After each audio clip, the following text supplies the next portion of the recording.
Hey everybody, this is Geneva of Geneva's Closet Talk Show. Please make sure you like and share this video and subscribe to Geneva's Closet if you haven't already done so right here on YouTube.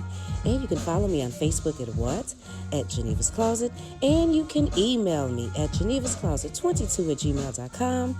Now, let's get into the news. You can answer the question. Yes, we did. Tell us some of the things. Were you instructed on commands? Yes, sir. Okay. Tell the jury how you were instructed about command. We did a lot of verbal commands, and the one command that was important is to always see the suspect's hands. Okay. And why did you need to see the suspect's hands? Why were you trained to learn that? The hands, if you can't see them, they're usually reaching for a weapon that's going to be used against us. Okay.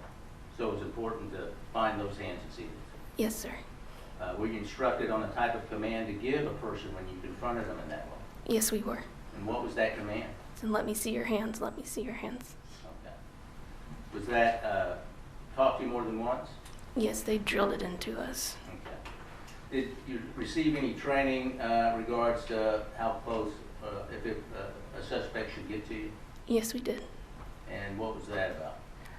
The closer the suspect would get to us, it would be a bad day for us. You never wanted anyone to get close to you. Okay. And did you successfully graduate from the academy? Yes, I did. How'd that make you feel to go to that graduation ceremony? I was happy.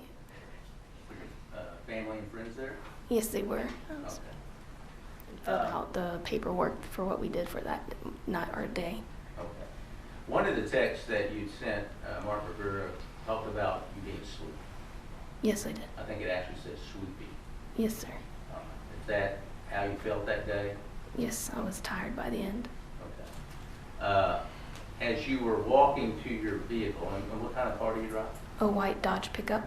Okay. As you were walking to your Dodge pickup, had there been some more communication with Mark Rivera via text? Yes, there was. What was that about? We were just I believe it was just still what was going on with the day, but eventually called me. Okay. And you had sent him a photograph also, is that right? Yes, I did. It said, I believe in the text, one to touch. Yes, I did. All right. More of the stuff you would do on a daily basis with him? Yes, sir. Okay. When he called you, what were you doing? What were you doing? I was driving, I was leaving Southeast and driving home. Okay. And that conversation lasted some time? Yes, it did. What did y'all talk about? We talked about what happened throughout the day and what we did with the suspects. He wanted to know if they confessed to any of the robberies, and then I was asking him about what his Boy Scout meeting and everything went with his kids. Did y'all often have these types of conversations? Yes, sir. Would you usually call him or would he call you? He would call me. And what generally would he be doing when he called?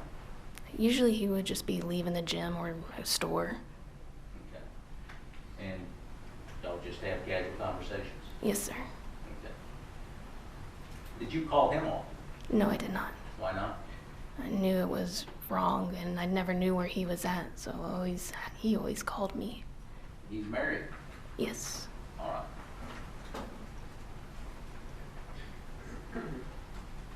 Did you, as you drove while you were talking to Martin Rivera, did you go the same way you always do back at the Southside Flat? Yes. Anything unusual happened during that drive? No, it did not. Okay. As you got back to the Southside Flats, we've seen some photographs and video of your truck going in. Do you recall that's how you made entry? Yes. You didn't actually have to use a fob or card or anything like that? No, I had a gate opener to get in, but... But you were on the phone with Martin Rivera when you drove in? Yes, sir. Tell the jury where you went in your truck. I went up to the 3rd floor to park my truck. Okay. You now know you weren't on the 3rd floor. Yes. But you believe you were? I believed I was. Okay. Did you ever pull off anywhere to continue a conversation before you parked on what you believe is the 3rd floor? No, I did not. Was the parking lot pretty full? Yes. Is there any place to pull off besides into a parking space? No, there is not. Okay. And you drove up to what you believe was the 3rd floor? Yes, I did. And how'd you park? I backed my truck in. Okay. Was that your normal procedure, how you park? Yes, it was. Okay. Once you parked, did you get off the phone or did the conversation continue? I stayed on the phone for a few minutes after I backed my truck in. What did you feel when you parked? Where did you park at in the parking lot, on the third floor? I parked on there in front of the doorway that I always go in. I kept thinking I got so lucky to park somewhere close. I didn't have to carry all my equipment around or far. Okay. So you concluded the phone call, and you have equipment that you carry in every day? Yes, sir. Okay. Do you take that equipment home, ever leave it at work, or is it something you have to bring home? It's something I always bring home. Okay. What kind of equipment is that? It's Amber, as you came up to your door, I want to, and your door will be right here. I want you to show the jury how you took your fob out and went to put it into the keyhole. Your Honor, object, I can't hear. You're going to have to keep your voice up. I always keep my keys in my front right pocket. When I was approaching the door, I would grab out my keys and walk up to the door where I know where the lock is at and insert the key fob into the lock. And is that what you started to do on that time? Yes, sir. Okay. As you inserted the key, or started to insert the key into the lock, did you see anything wrong with the door? I saw it was cracked open. Okay, keep your voice up. It was cracked open. Okay. And that's as you're putting the key in? Yes, sir. And when you say cracked open, you see the exhibit on the monitor. Okay, you remember that video when they showed how the door didn't close? Now this is from the inside. Were you viewing the same type of situation with the door from the outside? Yes, I was. Okay. As the key goes into the keyhole, that's when you saw the door? Judge, I'm going to object to the leading again. Sustained. Did you see anything else or notice anything else at that point in time? I heard moving around inside my apartment. What type of moving around? Like loud shuffling, someone walking. Okay. What happened when the key actually went into the keyhole? It forced the door open. Normally, you have to unlock it and turn it over. Yes, you did. Judge, again, I'm going to object to the leading. Judge, I'm just trying to reorient from the prior testimony so we can get through this. But you cannot leave, Mr. Sugar. Okay. What do you do normally? When I come home, I just put the key into the keyhole, and then I turn it to the left, and then I unlock or use the door handle and turn it down and push open the door. And what happened this time? What happened was I put the key into the lock. I see that it's cracked open, and at the same time, I'm hearing this moving around. But me putting the key fob into the lock is pushing the door open, and everything's happening all at once. Okay, let me ask you that. We're breaking this down, but how fast can you tell the jury this is happening? Less than 2 seconds. The motions of me doing all this is less than 2 seconds. Tell the jury what you felt inside and what you felt in your brain when you saw those three things happen. I was scared to death. How quickly did that happen? Less than 2 seconds. It was quick. Okay. Why were you scared? I thought I came home and they're inside my apartment. And that was alerted me on this. Your heart rate just skyrocketed. This feeling you never want to feel again. Your Honor, if the demonstration is over with, I'm asking this, can we go It's back? not over, Judge. I'll sit down when it's over. Okay, let's go through the demonstration and we can do the discussions later. Can I Yes. refrain from being interrupted? Well, if Could you he instruct feels him? the need to object, he I has the understand. right to object. Your All right. next question, Mr. Sugar. Now then, as you were telling the jury what you were feeling. I think you were saying something about what you were feeling in your chest. I compare it to being into a car wreck. Right before you hit that car, you literally everything freezes up inside your body. You don't know what's going to happen next. It's just fear, pure fear inside of you. Was there a light on inside your apartment? No, Or what you believe was your apartment? no, there was none. As that door began to open, what were you looking for? What was going through your mind? I kept, since I knew somebody was moving around inside my apartment, I wanted just to find that threat. Okay. What were you feeling with that Fear, threat? scared as crap. Okay. As the door opened, did you see anything in your apartment? Yes, I did. That's whenever, directly in the middle towards the window is when I saw this silhouette figure standing back there. I'm sorry. I can't hear you. I'm sorry. Repeat that again, please, in a louder voice. Whenever I fully opened the door, I saw this silhouette figure standing in the back middle of the apartment by the window. You're saying figure? Yes. Okay. As you were opening, and how did the door get fully open? I used my left arm to fully open it. And at that time, that's whenever I'm drawing my service weapon out. All at the same time? Yes, sir. Okay. When you saw that figure, or silhouette of a figure at the back, did you do anything? Yes. That's whenever I pulled my gun out and I yelled at him. It's like, let me see your hands, let me see your hands. What was the figure doing? It moving around.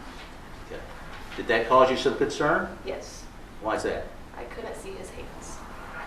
How fast does this happen? Real fast. It's seconds. Okay. Are you still holding your equipment? Yes, I am. How's the door staying open? I'm using my equipment to prop it open because those doors are heavy. Okay. What did the figure do after you said, let me see your hands? He started coming towards me Okay. How fast was he coming towards you? at a fast-paced walk. Wasn't running? Wasn't running. All right. When you saw him coming towards you, what was going through your mind? I thought that he was coming after me. Since I couldn't see his hands, he was going to kill me. Did you hear anything as he was walking towards you? There was a loud yell. He was yelling, hey, hey, hey, in an aggressive voice. Okay. I'm going to let you put this down.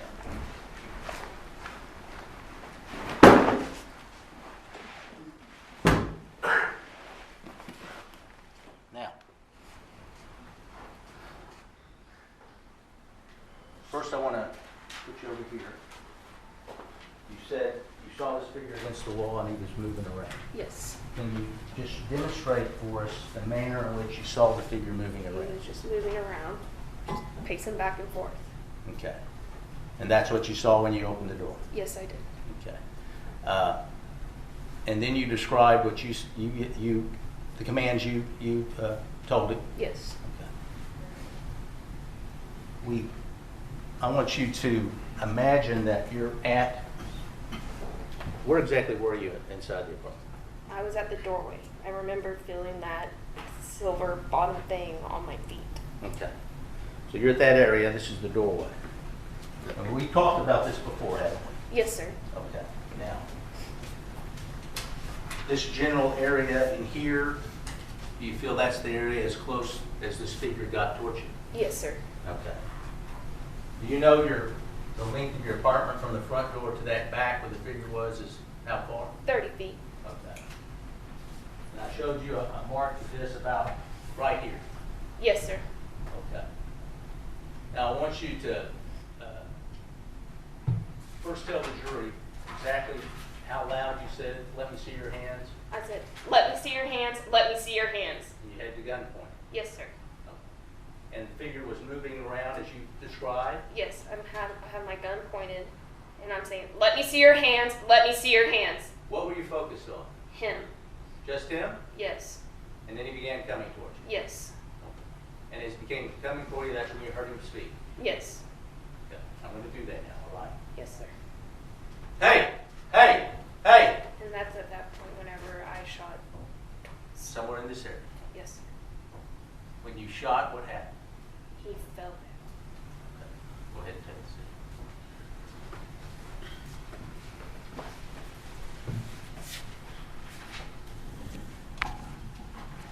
And why did you shoot Andrew? I was scared he was going to kill me. We talked about that. We've broken that down. Did it take that long, is what you walked through? No, sir. It was much quicker than that.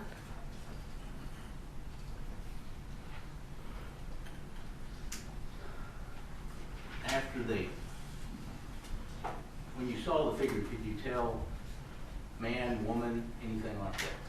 In the back of the room, no, you could not see who it was. All right. After you fired those shots, what's the next thing that you did? I walked fully inside the apartment. I still had my gun outside since I didn't even, at that point, I didn't know if he was armed.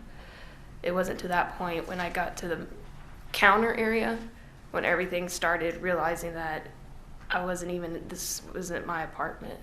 What did you start noticing? I started noticing the ottoman in the middle of the floor. Okay.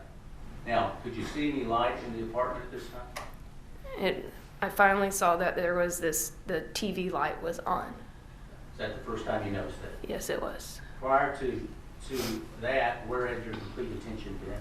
On the threat, on the person that I thought was inside my apartment. As you saw the ottoman and you moved closer to this person laying on the ground, what's the next thing you saw or felt? What do you mean? As you're getting closer, what was going through your mind? As I was getting close, that's when it started hitting me that this guy, I have no idea who he is. And that's when everything it started to spin. I was confused, and that's when I dialed 911. Okay. Where were you when you started to dial 911? I was kneeling down next to him. Okay. Did you know what had happened or starting to process what happened when you knelt down next to him? Yes, I started. I knew I had shot him. I wasn't sure where he was hit on his body. I started doing some compressions with my left hand. What were you doing with your right hand? I was on the phone with 911. Is that when we first hear the 911 when the operator picks up? Yes, sir. You were trying to do a compression with your left hand. Yes. Had you ever done CPR before? No, I have not. Did you do that very long? No, I did not. What caused you to stop? What caused you to stop doing CPR when you were on 911? Dispatcher asked me where I was at. I had no idea where I was at. I had to get up and go outside and look at what apartment number I was. And that's what we hear on the 911 tape when you finally find the number? Yes, sir. How did you do that? I stepped outside and just looked up, and that's when I saw I was in 1478. And did you tell the operator that at that time? Yes. And then what did you do next? I went back to Mr. John. Okay. Do you remember turning on the light?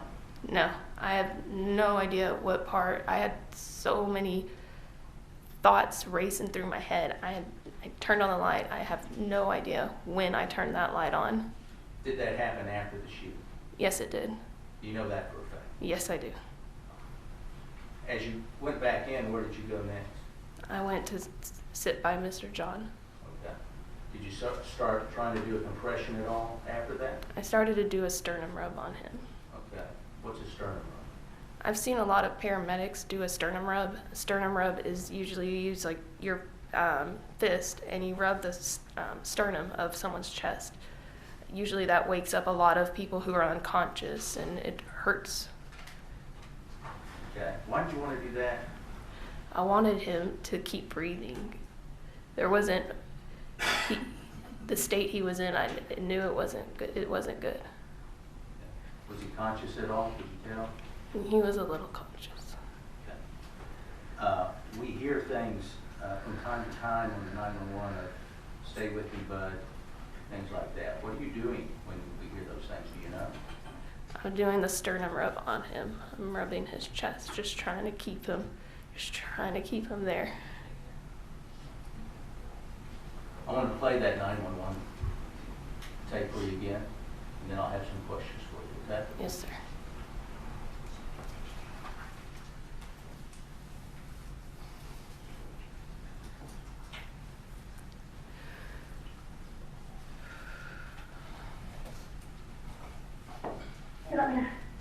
Charlotte, this is Carla. Where's your emergency? Hi, this is off-duty officer. Can I get by Dana? I'm in number. Where's your address? Do you need police and more or just EMS? Yes, I need both. Okay, what's the address? I'm at apartment number 1478. I'm in 1478. And what's the address there?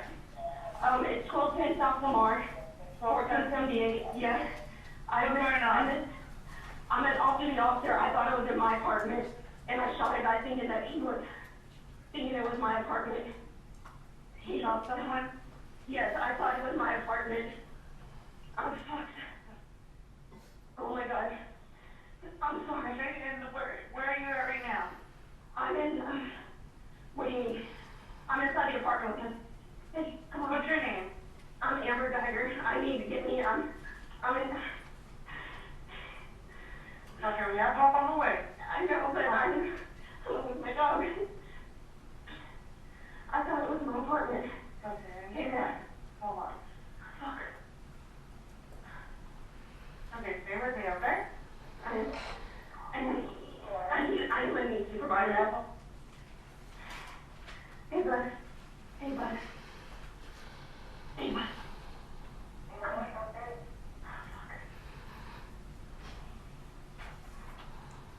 I thought it was my apartment. I understand. We have help I on the thought way. it was my apartment. Come on. Hurry, please. We're on our way. I thought it was my apartment. I thought it was my apartment. I could have sworn I parked on the third floor. Okay, understand. No. I thought it was my apartment. I thought it was my apartment. I thought it was my apartment. I thought it was my apartment. And then what's the gate code there? I don't know. You don't know? Okay. I thought it was my apartment. They're trying to get in there. We have an officer there. You don't know the gate code? No. I thought it was my apartment. I thought it was my apartment. Okay, and what floor are you in right now? The fourth floor. Fourth. Hey, bud, they're coming, they're coming. I'm sorry, man. Okay, where was he shot? He's on the top left.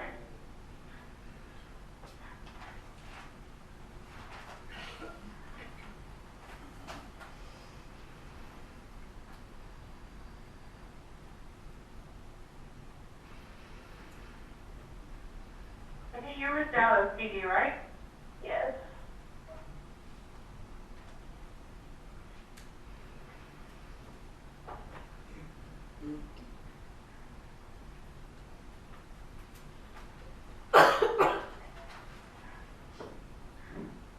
Oh my god, I'm dead. I didn't mean to. I didn't mean to. I'm so sorry. Hey, bud. They're trying to get there to you, okay? I know. Is it okay, bud?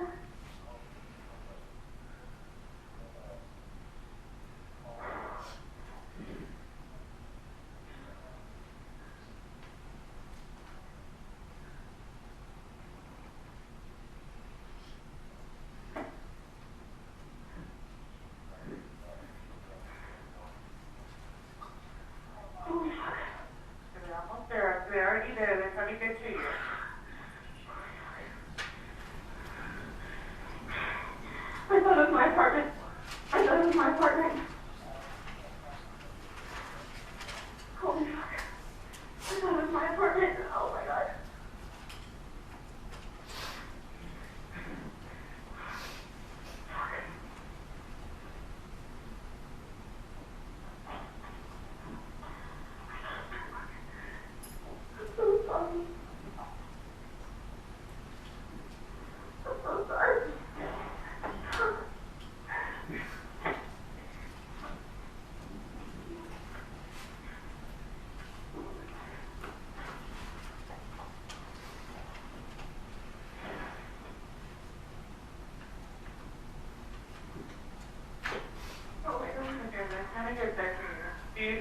speak, you know? No, no.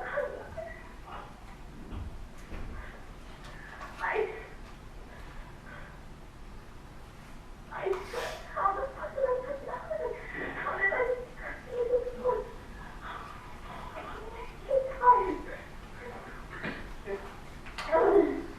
Hurry. Over here. Okay, go ahead and talk to me. No, it's me. I'm off duty. I thought they were in my apartment. I thought this was my floor.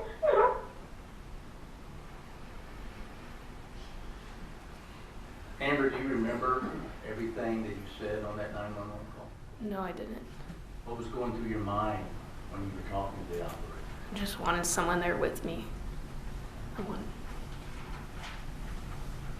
What was going through your mind with Botham John laying there next to you? That I shot an innocent man he didn't deserve.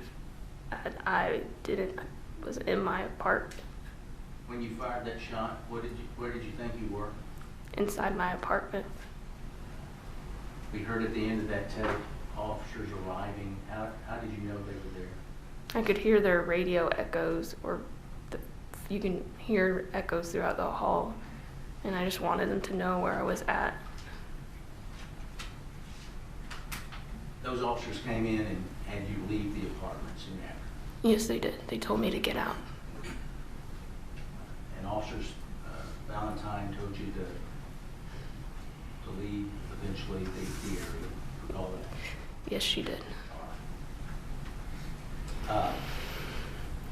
We know that you sent a couple of texts towards the end of that call, 3 minutes, 25 seconds to Martin Rivera. I did. Tell the jury why you sent those texts. I was by myself with someone I had just shot. I didn't have the help of another partner to help me with the CPR on him.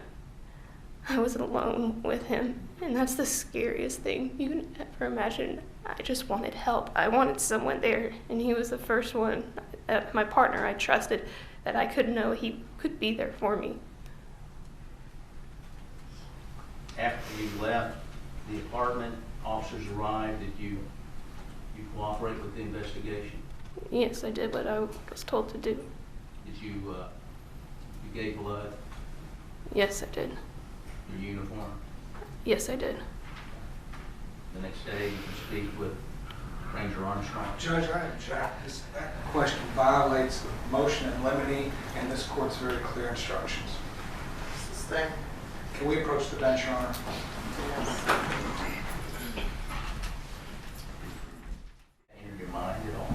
No, it did not. What was your focus? Focus was on him. I just wanted help there. I wanted someone there fast.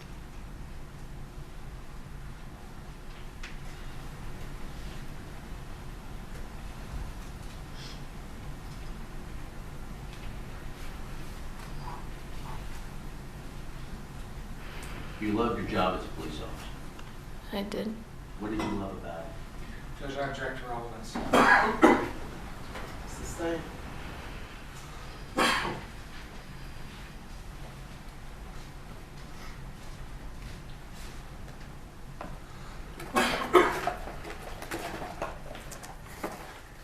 Amber,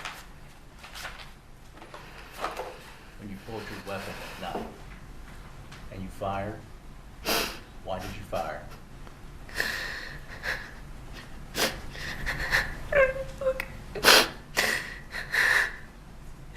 So I was scared. I was scared this person's apartment was gonna hurt me. And I'm so sorry. I can't understand. I'm sorry. Ms. Ivory, could you please repeat your answer? I was scared. Whoever was inside my apartment was gonna kill me. And I'm sorry. I have to live with that every single day that I heard. Judge, I object to non-responsive. Sustain. Now that you know, you found out when you came around that counter and shot an innocent man. How do you feel about that? No police officer ever would want to hurt an innocent person. Again, I'm sorry, I can't understand. Ms. Guyger, take a second to collect yourself before you speak.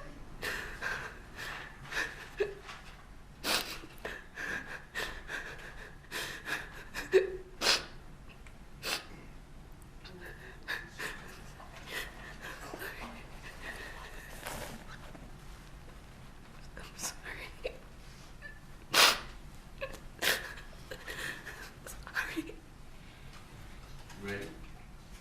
Please. Please.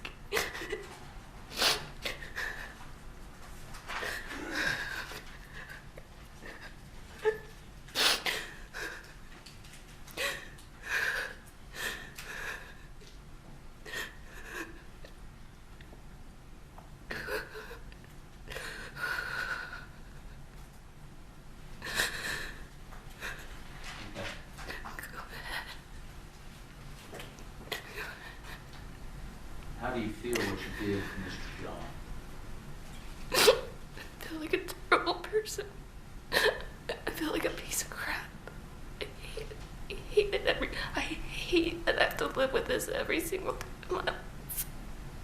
And I ask God for forgiveness, and I hate myself every single day. I feel like I don't deserve the chance to be with my family and friends. I wish he was the one with the gun that killed me.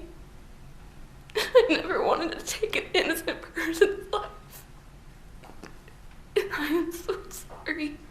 This is not about hate. It's about being scared that night. Sustained. Mr. Shook, you want to ask your next question? Oh, okay.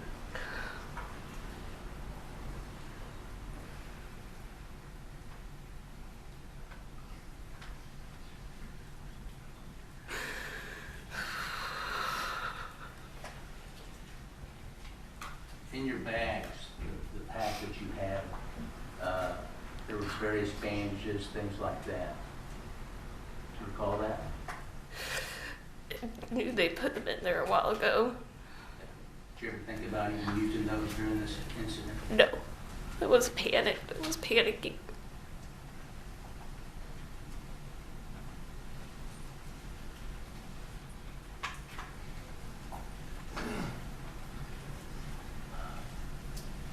You'd sent some text to Martin Rivera.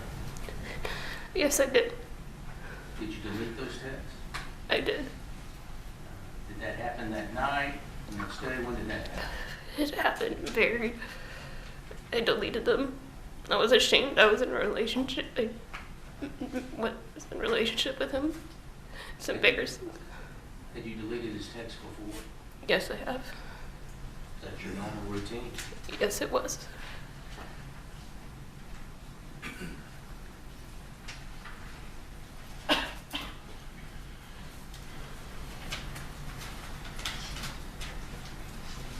I'll pass it with you.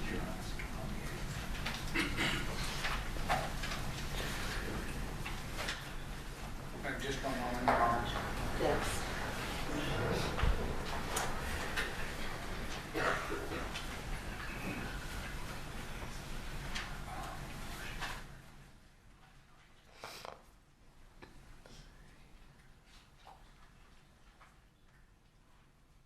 After the 6th. Yes. Okay. So, Ms. Geiger, you also expressed to the jury that one of the reasons why you deleted all those texts and put them away from that particular evening was because you felt ashamed about your relationship with Martin Rivera. Isn't that right? Yes, sir. But starting on September the 8th again, even though with all the texts that you deleted before that, on September the 8th, you're again sending flirtatious messages with him, sexually oriented messages back and forth with Martin Rivera again, and y'all are talking about getting drunk. Isn't that right? Yes, sir.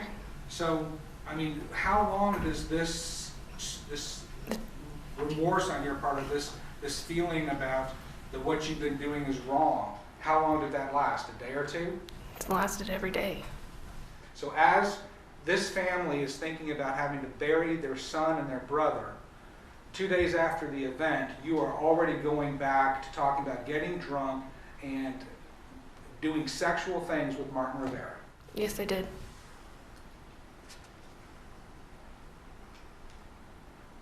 Okay, let's talk about your 911 call, Mr. Shook played again for the jury. That was about a 5-minute conversation, isn't that right? Yes, sir. And in that conversation, you made it very clear to the 911 call taker why you shot Mr. Jean. Yes, sir. You said, I shot a man thinking he was in my apartment. I did say that. You said that, right? Yes, sir, I did say Okay. that. And then you, for 19, 20, or 21 times over the period of 5 minutes, you kept on repeating, I thought it was my apartment. I thought it was my apartment. So you had the time and the inclination and the desire to express to the call taker exactly why you shot Botham Jean, didn't you? It wasn't, I couldn't even express everything I was feeling. What you didn't say to the call taker not one single time was that he was coming at me. You didn't say that, did you? I didn't say it, but You I didn't know say- he did. Ms. Geiger, I'm just going to ask you to answer my questions, okay? Yes, sir. You didn't say one time. Object. She was trying to answer this question. Your Honor, my question? I'm sorry. Is there an objection? Yes, Judge, could you instruct the prosecutor to wait for the witness to answer the question before you run? Your Honor, Allow her to answer your question. I will, Your Honor. I asked her whether or not she made that comment. She indicated no, she didn't. And then she went on into a narrative, Your Honor. You didn't express one time that you shot him because he was coming at you. I did not on the phone. You did, sorry? I did not over the phone. You did not express one time that he was armed. I did not. You didn't say one time that he put you in fear. I did not. Also, when officers Blair and Lee arrived and came in, you met them in the hallway. Yes, I could. Yes, I did. You also told them that you shot a person thinking that this person was in your apartment. I did tell them that. You didn't say one time, I thought he was armed, did you? I did not. You didn't say one time he was coming at me, did you? I did not. And he was still alive, wasn't he? Yes, he was. And if you really truly in your heart of hearts believed that he had a weapon or that he was really a threat, you would have told them, listen, I haven't patted him down, I haven't searched him, and I think he might have a weapon. That's what you do for a fellow officer, wouldn't you? I couldn't. What I felt at that time is what I felt. May have. If you thought that there was a weapon, you would have told the other Dallas police officers coming up on scene to be cautious, wouldn't you have? Not at that moment. All right, so you didn't say one thing to them No. about any kind of threat that Mr. Jean posed to you at all. Not at that moment. All right, and you also indicated that you've never done CPR before. No, I have not. But you were trained to do CPR in the academy, were you not? We were trained. I've never done it on an actual person. All right, so at least then to the extent that you weren't suggesting that you didn't know how to properly perform CPR. They taught us briefly in the academy. You knew how to perform CPR properly, right? I never done it on a person. I couldn't say I actually. Ms. Geiger, were you trained to do CPR properly? Yes, we were. Okay, were you at those classes? Yes, I was. Were you paying attention during those classes? Yes, I was. Did you properly perform CPR on Mr. Jean? No, I did not. And you could have, right? I tried to do a little CPR Why would you try and do a little CPR on a man who's dying who needs your full attention? because I had to keep getting up to see where I was at. That was more important than giving life-saving help to this man. I had no idea where I was at. You were able to tell the 911 call taker very, very soon on that you were in apartment 1478. After that moment, why couldn't you have given him full, undivided, and proper attention? I was still on the phone with. You can put the phone on speakerphone, ma'am. I had so much stuff racing through my head. Oh, obviously, you were also able, at least on 2 occasions, to, you must have stopped completely giving him CPR when you sent a message to Martin Rivera saying, I need you, hurry, right? I did text him that. Okay, and so you must have at that point stopped CPR entirely. Yes, I did. And then, not even a minute later, you must have stopped CPR entirely again to send a second message to Martin Rivera. I was already out in the hallway. Oh, so you had already left him.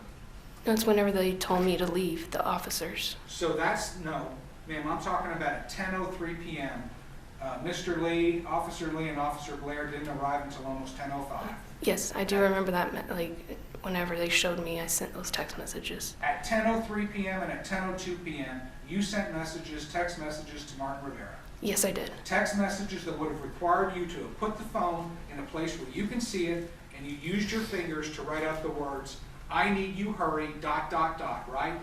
I don't remember how many hands I used. But you texted Mr. Rivera using your hands, Yes, I did. and as you were doing that, you were unable to give Mr. Jean your full attention, the attention that he deserved. Yes, I did. And then you made the choice to do that a second time, isn't that true? Yes, sir. All right, so at both of those times, you put your needs and your wants over his. I still cared about him. Did you put your needs and your wants over him when you decided to do that? No, sir.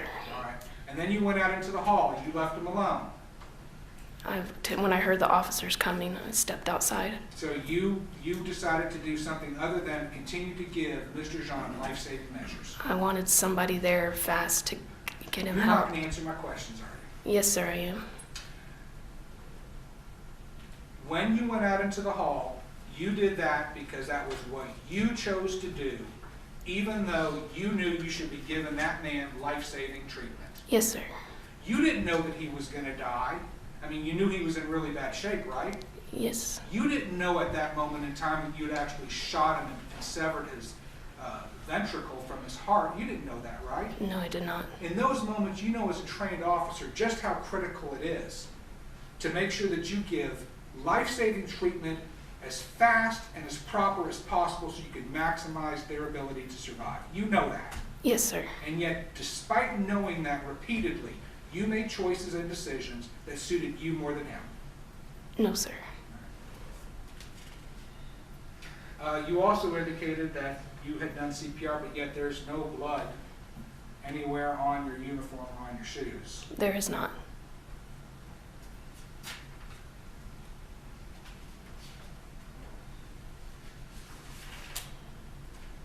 Okay. The next thing I want to talk about is you and Mr. Shook kind of recreated from your recollection what you were able to see inside apartment 1478, especially with respect to the movement of Mr. Jean. Is that right? Yes, sir. Okay, and I'm going to see if I can recreate this. So you said this was about 30 feet away, right? Yes, sir. Okay, and you said that you saw Mr. Jean doing some sort of a pacing thing, right? Yes, he was moving back and forth. Okay, how many seconds did this last? Very few. 2, 3, 4, 5? I couldn't give you an exact number. Okay, well, I want something a little bit as best you can give me. Maybe 2 or 3 seconds. Okay, 2 or 3 seconds. You're standing there at the door. The door is fully open, right? Yes, sir. The hallway that you're standing in with the door fully open. There's bright lights out in that hallway, isn't there? It's lidded. It's bright as heck, isn't that right? Yes, sir. Okay, and those lights were coming into Mr. Jean's apartment, which allowed you to see him doing this, right? I could see from it was just lit, so you could still see his movements a little bit from, I guess. I'm asking you a very simple question. From where you were standing in the doorway, you've indicated to Mr. Shook that you were able to see him standing at the back doing this, and you've indicated that was for about 2 or 3 seconds. Is that your testimony or not? Yes, it is. Okay, so you were able to see the furthest, into the furthest reaches of his apartment from the door, and you were able to actually see him doing a very distinct motion. He was moving. Okay, and so then you said you saw him walking. Yes. Or coming towards you. Yes. Okay, and then you said that at about here, from here to where you were at the door, that's when you decided to shoot twice. Yes, sir. Okay, that's called a double tap, right? Yes, sir. Is that what you were intending? Yes, sir. That's your training, isn't it? It's what we're trained to do. It's training. Double tap maximizes the lethality of your shooting, doesn't it? Yes, sir. I mean, it's better than one shot to the heart. I just did what I was trained to do. Because you resort to training, right? Yes, I do. You rely on your training. Yes, sir. It aids you. Yes, sir. And in crisis, you resort to your training. Yes, sir. Okay, we're going to come back to that. So you indicated to Mr. Shook. So you've indicated this was where Mr. Jean was standing then, and the front door where you were standing was right in front. Yes, sir. Okay, and that's when you shot him twice. Yes, sir. And when Mr. Shook came walking up, this was the position he was standing in when you confirmed that that's when you shot him. He came at me saying he was standing in that position, yes. That's true. And I did not mention that, and I thank you for clarifying that. one of the things that happened in the walk from 30 feet up to here was that Mr. Jean said, hey, hey, right? Yes, sir. Something like that. Yes, sir. You don't fault him for that, do you? Not now. No, it's his apartment. I know that now. Yeah. And so when you shot him, you indicated with Mr. Shook. Mr. Shook was standing right here, and that's where you shot him twice, right? Yes, sir. Okay. So, and this was the position Mr. Shook was standing, right? Yes, yes, sir. Okay. Can you give us then some sort of an explanation that would satisfy the jury how then you have a bullet hole that's over in the rightmost corner of the apartment over there if this is where he's standing? That I cannot explain. I'm not an expert It in just is that. physically impossible, isn't it? I don't know that for sure. Okay. Can you explain to me, you saw the medical examiner, right? You saw his testimony about the path of the bullet? I did. All right, so that would have indicated, stand up again. Watch your step, please. Take a normal shooting position. You have a one-handed shooting position, correct? All right. Mr. Jean is a good 4 inches taller than me. In order for that bullet to have gone into him at that angle, he must have been bent over something like this, right? I don't know what he was. If you saw the trajectory that the medical examiner testified to, do you have any reason to think that the medical examiner is lying? I don't. But so your testimony is that he was standing straight up, looking you in the eye, or looking right at you when you shot him in the chest. Yes, sir, when I saw him. It's the last thing I saw.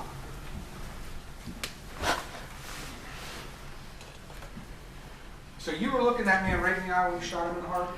I wouldn't say his eye. I was looking at the person that was standing in front of me. Okay, and you're trained, not only did you do a double tap, again relying on your training, but you shot him exactly where you as a police officer are trained to aim, didn't you?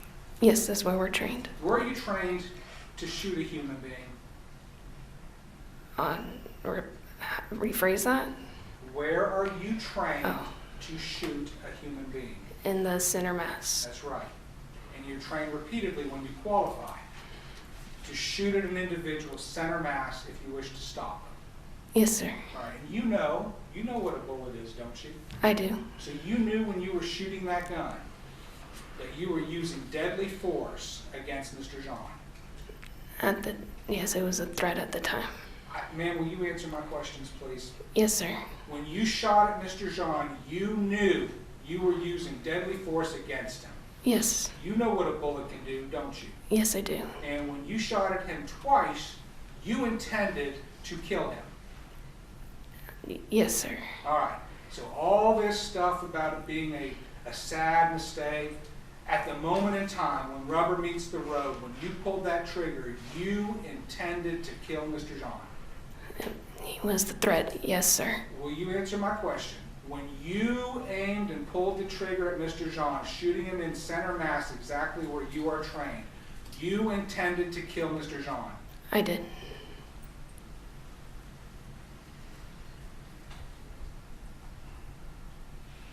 You indicated to Mr. Shook that you gave loud verbal commands, and I hope I wrote it down right, let me see your hands. Is that right? Yes, I did. Okay.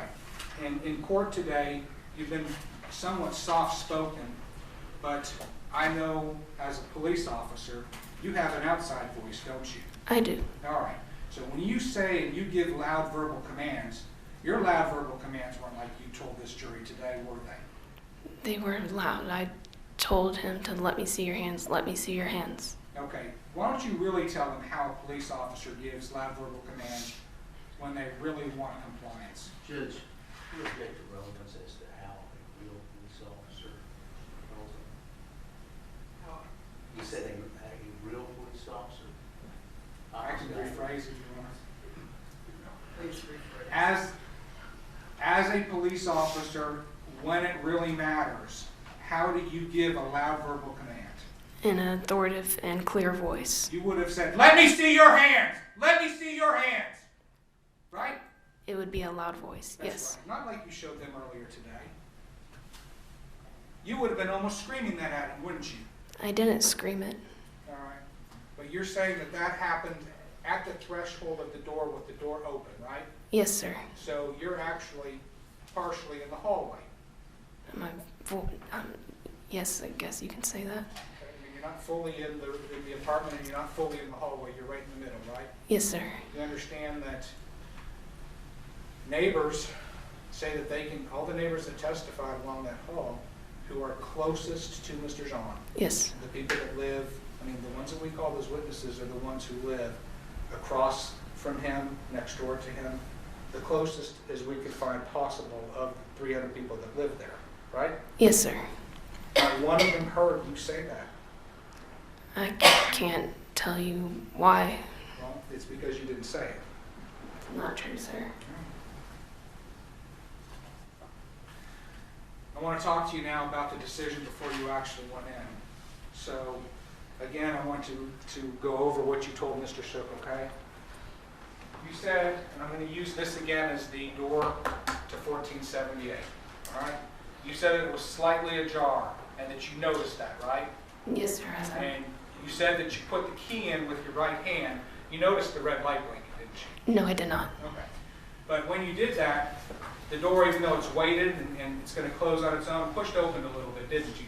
The force of me putting the key in opened it. Okay, so that force, but you said that just from that small amount of force that you put just to put the key in and the door opening a little bit, you could hear movement inside, like shuffling or moving around. Yes. Okay. And then you said you made the decision at that point, from that perspective, I wanted, as the door began to open, I was wanting to find the threat. Yes, there was someone in my apartment. Right. And you knew that before this door had been fully open. You wanted to find the threat and fully open that door, and that's when you saw Mr. Jean. No, True? sir. No, sir. It happened so quickly. You said, I put the key in, and I hear moving around. As the door began to open, I wanted to find the threat. As the door was open fully, that's when you saw the silhouette. Yes, sir. So you knew from outside that door, with the protection of that door between you, that there was something inside that was making noise. Yes, sir. Okay. So here were your options then. Your options were, at this point, to go in and find the threat, or your option would have been, I'm going to back off, I'm going to take a position of cover and concealment, and I'm going to get some help out here. Those are options, right? And they are. Okay. But you chose option A, which was, I'm going in to find the threat. That True? was the only option that went through my head. I was at home, and Ma'am, will you answer my questions? yes, sir. You chose to go in and find the threat, even though you were in a position to have taken cover and concealment, right? No, sir. Your training, which you've told this jury several times now, that you revert to, you've told them that, right? Yes, I have. You rely on that training is what you've said. Yes, I do. That's why you pulled the gun when you pulled the gun, right? Yes, sir. That's why you keep your right hand empty. Yes, sir. That's why you backed your truck in, correct? Yes, sir. Because that's what police do, right? Yes, sir. But you're telling me at the most critical moment of the entire thing, your training just abandoned you. No, sir. No. Because your training says that when you're at this point here, for officer safety, to maximize your safety, do not go inside that apartment. On a call. Ma'am, your general orders indicate that you are on duty 24/7. They do. And you know that that training is designed for your safety, first and foremost. Yes, sir. And that's not only what your orders are, that's how you guys are trained. Yes, sir. So for your safety, you should have taken a position of cover and concealment and got help. And instead you decided to go in. Yes, I did go in. You had a police radio on you, didn't you? I did. Did it work? It did. You live 2 blocks away from police headquarters. Yes, sir. You know that when you call out as a police officer, the #1 thing for every other police officer is to come and help you if you say that you need help. Yes, sir. You know that the response time on this call was about 2 minutes and bodies were at the apartment. Yes, sir. So you could have taken a position of cover and concealment. You could have called for help on your radio, and you could have had the cavalry there in 2 minutes. I could have. You could have had SWAT mobilized. They could have. You could have had K-9 mobilized. They could have also. Right. And had you done any one of those things, Mr. Jean would probably be alive today. Right? Yes, sir. Nevertheless, you wanted to go in and find the threat, and that's exactly what you did, right? I did that. And even after you opened the door,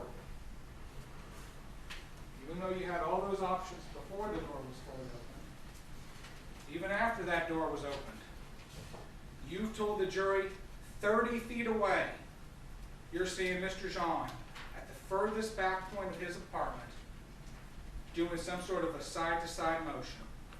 And Right? I saw a silhouette.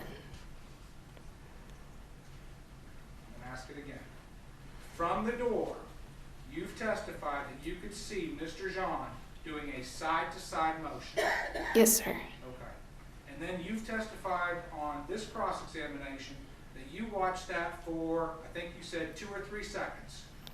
Yes, it was. I think it was. Okay? I'm not going to hold you to that, approximately 2 to 3 seconds. Right? Yes, sir. In that 2 to 3 seconds, let's just watch it. 1, 2, 3. In that 2 to 3 seconds, you could have done that too, couldn't you have? I You could could have done that as well, couldn't you have? do what? You could have backed away and let that door shut on its own. I could have. You could have done that. Yes, sir. You chose not to do that. No, sir. Instead, you chose to pull your gun, to level it off and shoot at Mr. Jean. I did do That that. was your choice. It was my choice. Even though you could have backed off at least twice now to a position where you would have been more safe and he would have been alive. I could have.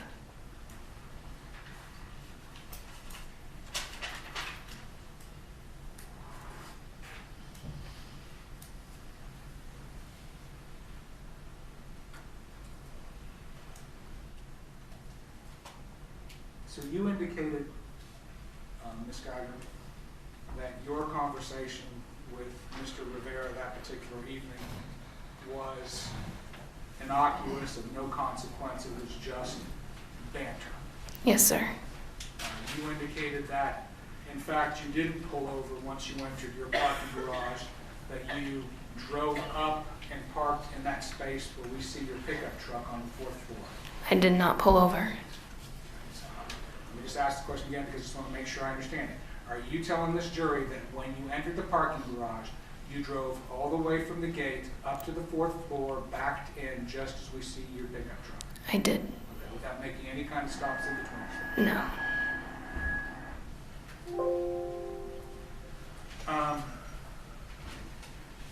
You understand, you've seen from the video records of the Southside Flats, ma'am, that your truck enters at approximately 9:46, right? Yes, sir. That is your truck. Yes, sir. And then you heard the testimony of Mr. Jones, the coach and the chemistry teacher, who came in here and swore and talked to this jury, right? Yes, sir. So he entered at about 9:53, 9:54, which is going to be 7 to 8 minutes after you. Yes, sir. Okay, and his testimony was that he drove around up to the 4th floor and he parked sometime around 9:54 p.m. Couldn't have been any earlier because that's when he drove in. And that he parked and that he saw you coming around the corner driving in such a way that made him take notice of your white truck. I heard him say that. So you believe that to be a lie? I don't think I drove that fast that night. Okay, but you understand that if he saw you do that, unless he's lying to this jury for some reason, then you couldn't have already been there like you testified to. I couldn't answer that, sir. I mean, his testimony was pretty clear that you stood out, especially after you got out of the truck, because you're a police officer. I did back up into my truck and stay on the phone. All right, but you're gonna stick with that, that you did not pull over. I do not ever remember pulling over.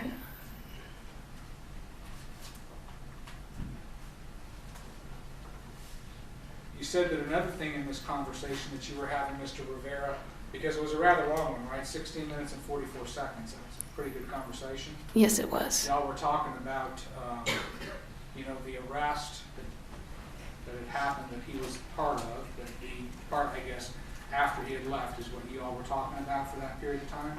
Yes, sir. And you said that another subject of conversation was about the Boy Scout meeting that he had to attend, right? Yes, sir. But y'all had already talked about that over text, so why would you have been talking about that again? Texting's texting, but you can get more through talking. If this was just innocent banter, Ms. Geiger, if this was just flirtatious back and forth, then why does Mr. Rivera, Officer Rivera, check in with you twice, saying something like, "Are you still there?" Why would he do that if there wasn't some plan for later that evening? I couldn't answer that. Okay, well, maybe you can answer this then. If there was no plan for later that evening, why would you have the need to tell Officer Rivera that you were just leaving? I don't know. It's how I just texted him I was leaving, but Why? Why would you do that unless you were letting him know, okay, I'm done work now? it's what I did that night. I can't tell you what reasoning it was a year ago. Unless you were planning on coordinating schedules, why would it have even crossed your mind to let him know that you were leaving? I don't know. I just texted him I was leaving. And it's just a coincidence that within the couple of minutes of you sending him a text letting him know that you're leaving, you also sent him a Snapchat image, which we don't have, with the text phrase, "want to touch." I did do that. So that's just a coincidence. It's what happened that night. What was that image? I couldn't tell you. Was it an image of you or something else? I honestly could not tell you. I'd like to talk a little bit about that too, because you indicated to this jury that it was because of some morality on your part that you discontinued the sexual relationship with Mr. Rivera. Yes. And that has to do with the fact that he's married and has kids. This was bothering you, right? Yes, it was. But your morality doesn't seem to be affected at all by sending him naked pictures of you, right? No, I did do that. You did that a lot. I did. And he would sometimes tell you in the kind of poses he wanted you to send, right? Yes, he did. And you would send him those pictures, right? Yes, he did. And it was back and forth. You would tell him to send you pictures of his anatomy. I did. And y'all had special words for his anatomy too, didn't you? I did. Yeah. And you would repeatedly ask him to send those pictures to you, even up to and including that particular night.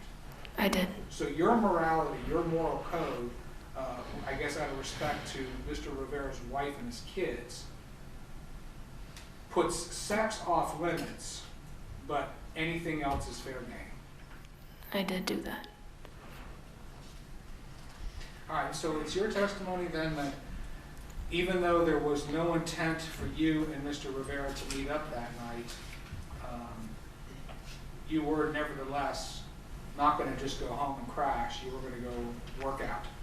It's a normal habit. I was.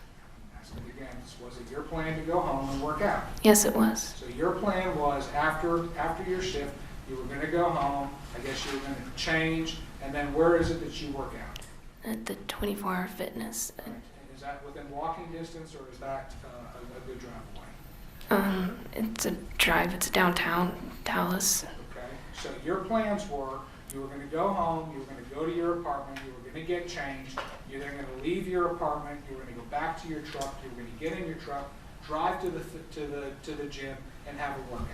I was. That was the game plan. Yes, sir. So whatever this thing about you being sleepy, it wasn't such that you were incapacitated physically, right?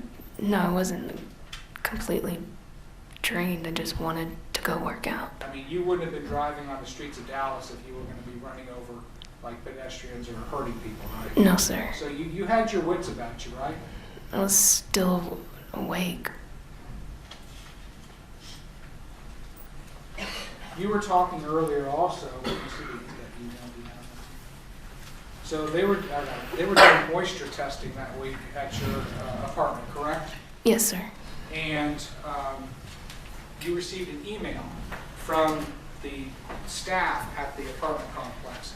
And I think your testimony was that you guys were made aware that they were going to be doing certain testing, and then you testified that it was going to be like between the hours of, what did you say, 8 to 4, 8 to 5? 8 to 4, around there. Or 8 to 5. So you can remember that there was a specific time given, right? Yes. Can I approach this witness, Judge? Yes. I'm showing you this remark for identification as State's Exhibit number 319. Can you read the portion down here and tell me if this is the email that you received indicating what was going to be happening the week of September 4th through September 7th? Yes, it is. Okay? And I'm going to let you read. Did you read it all the way to there? Yes, sir. Okay. And the second page. Yes, I did. Okay, so this is going to be an email that looks like it was sent out to all of the residents by name, correct? Yes, sir. All right. There's no time in there, is there? It's an all-day event to me, is like normal working hours. Well, but that's not what you told the jury. You told the jury a specific set of hours. You understand your credibility is absolutely critical. Judge, we're legit to the sidewalk. Sustain. Do you understand that your credibility is vitally important in this case? Yes, sir, I do. Do you agree that there is absolutely nothing in this email that says it's going to be conducted between any specific set of hours? There's not. You've lived in an apartment before, is that right? I have. As have I. And in apartments, maintenance happens, correct? Yes, it does. Emergencies happen, right? They do. And in your lease, I'm sure you know, and you tell me if you don't, that they can send in folks, like if you have a pipe that bursts or if there's an electrical fire, there may be an occasion, day or night, where someone may have to go into your home. Yes, it's true. That you know this, right? Yes, I do. Okay. And did that reality factor in to your decision at all? Did you even let that get, in your thought process that there might be somebody who is legitimately inside there before you shot? No, sir. But yet you knew that too. You knew that could be a possibility. What would be a possibility? There may be a legitimate maintenance issue. You just don't know. Okay. Did you even think about that? Not that late at night.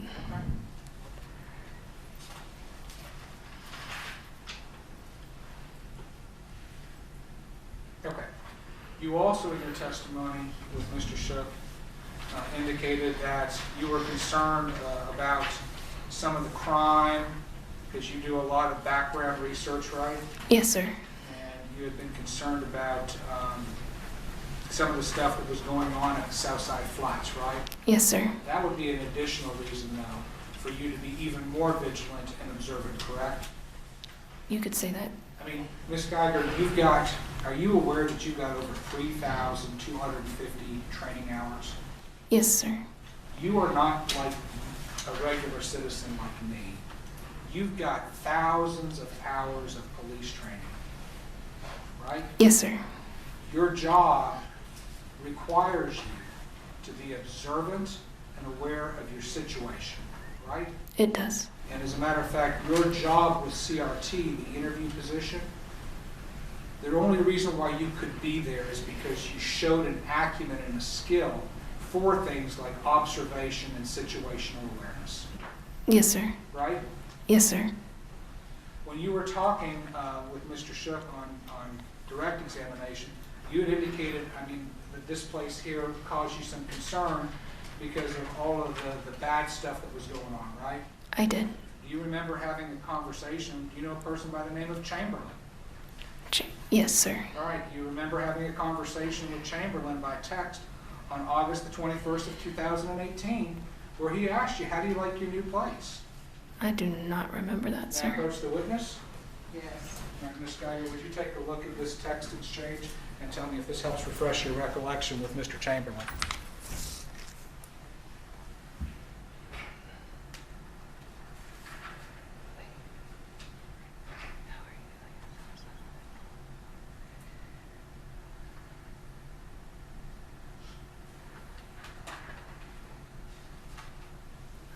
I don't remember ever sending it, but I did send it. Okay. And when asked about how you felt about the Southside Flats, your response to him, again on August the 21st, was, "I'm liking it," right? I did. And then you said, "Few homeless here and there, and a lot of hippies smoking weed." Yes, I did send that. All right. You didn't say anything in there about the rank crime and all this other stuff that has caused you to be so concerned, right? I did not. And Chamberlain, he's a police officer, isn't he? She is. She is, I apologize. She's a police officer, right? Yes, sir. So to a fellow officer, you're not gonna hold back, is that right? I mean, I can't say I would or wouldn't. Well, that's what you said though. I did say that. Some people smoking weed, but you're liking it. It's what I said in that message. But today in front of this jury, it sounds like all kinds of mayhem's going on. Yes, sir.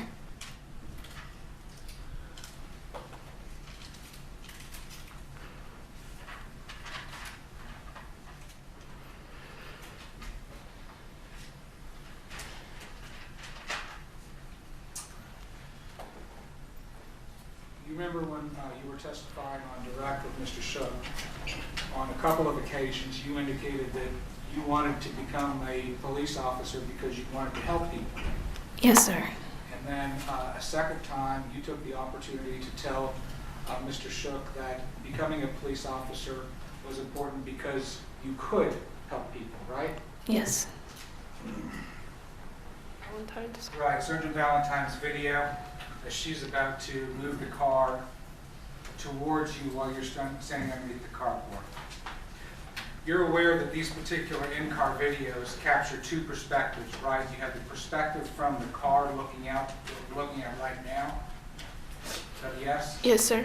You also have the perspective from inside the car so that you can see the individual inside the car that might later be used as evidence, correct? Yes, sir. Okay. So, after pulling up on the scene here, stopping at 2216-19, you got a bunch of your friends around there, isn't that right? Yes, sir. Those people aren't involved in the police investigation, are they? No, sir. Those are your friends that have come there, right? Yes, sir. You remember you were talking about how alone you felt out there at the scene? Yes, sir. Okay, I think you even told the jury you being allowed out there with him, alone with him, was the scariest thing you can imagine because you couldn't find a partner or anything. Remember saying that to the jury? When I was inside the apartment, I was alone. Exactly.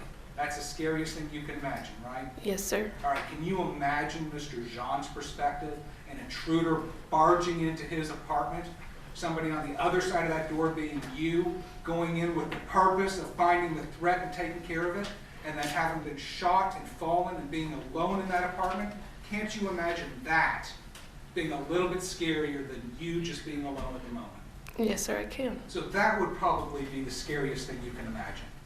It's how I felt at the time. I understand how you felt, but you've told the jury because, see, Ms. Geiger, you are very concerned about how you feel, right?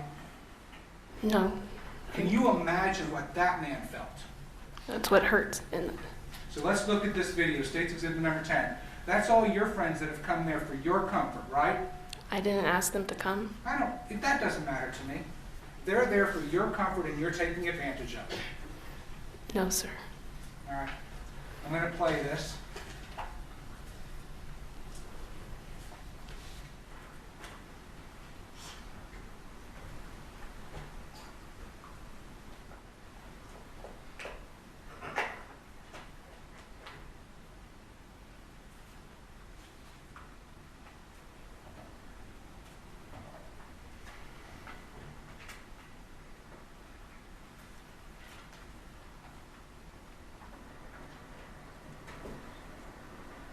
And that's Sergeant Valentine coming to get you away from your friends and take you to the car, isn't that right?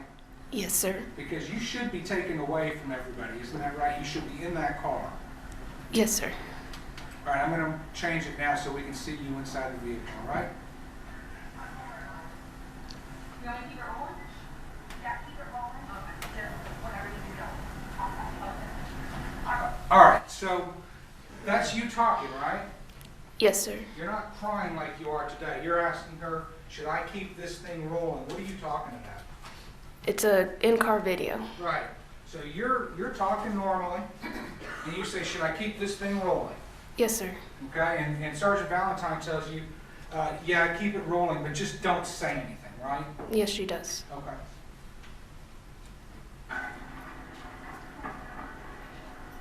What are you doing inside the car right now, Miss Geiger? I have my phone. What are you doing on your phone, Miss Geiger?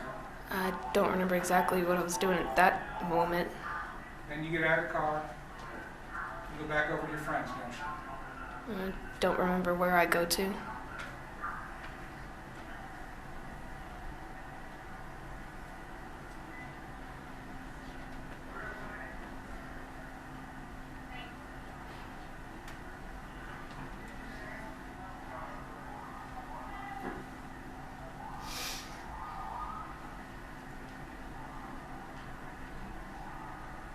Did you see that, Miss Geiger? No, I did not. What happened just outside your window? Let me play it again? Yes, please.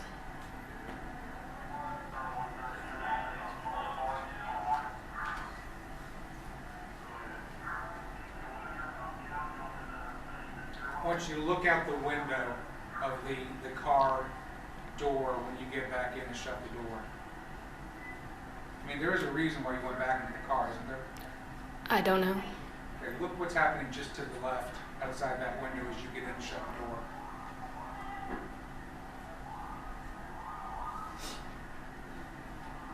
Does that refresh your recollection of what was happening just outside your door? No. That's them carrying the dying body of Botham Jean right past the car. Isn't that the truth? Yes, sir. Okay.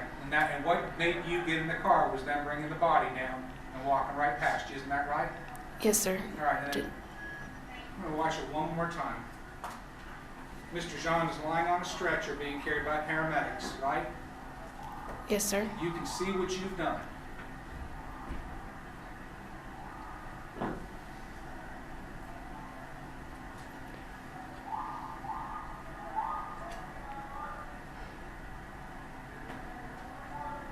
The second he's passed, what do you go do again? I looked at my phone because I didn't want to see his body. Looks like you're starting to text somebody again, right? I looked down at my phone. I don't know what I was doing. It's hard. Do you see your thumbs moving like you're scrolling Yes, I do. around? I don't know what I'm looking at. Thank you, Ron.